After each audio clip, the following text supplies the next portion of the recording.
প্রচণ্ড রোদে কেউ বসে আছেন অফিস প্রাঙ্গণে, কেউ আবার ক্লান্ত হয়ে বসে পড়েছেন রাস্তায় বা কোনো গাছের নিচে। নেই পর্যাপ্ত পানির ব্যবস্থা কিংবা স্বাস্থ্যসম্মত টয়লেট। প্রতিদিন এমন চিত্র দেখা যায় ময়মনসিংহের রেজিস্ট্রার অফিসে।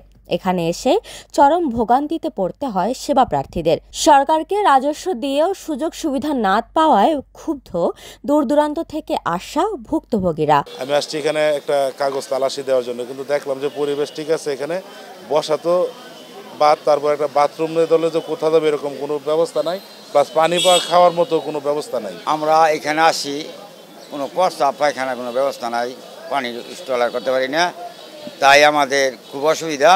আমরা জায়গায় জায়গায় খুঁজতে যাই, বিছাইতে যাই, পাই না, এটাই আমাদের সমস্যা। জমির রেজিস্ট্রি, দলিলের নকল উত্তোলন সহ নানান কাজে প্রতিদিন কয়েক হাজার সেবা প্রার্থী আসেন এই অফিসে।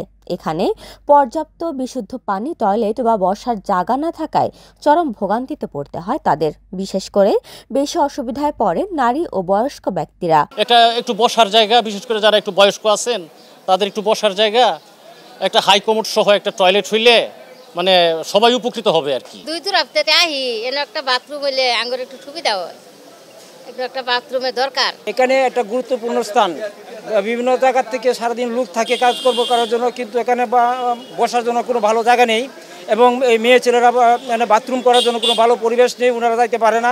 কাজে অতি তাড়াতাড়ি যদি এখানে একটা বাথরুম হয় তাহলে সবাই উপকৃত হবে।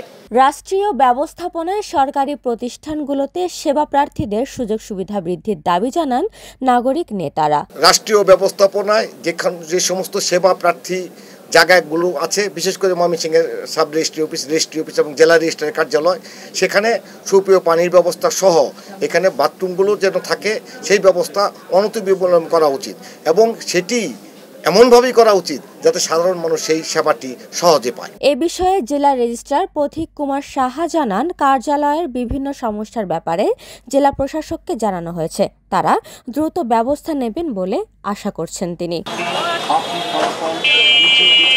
উপমা রায়, সোনালী নিউজ।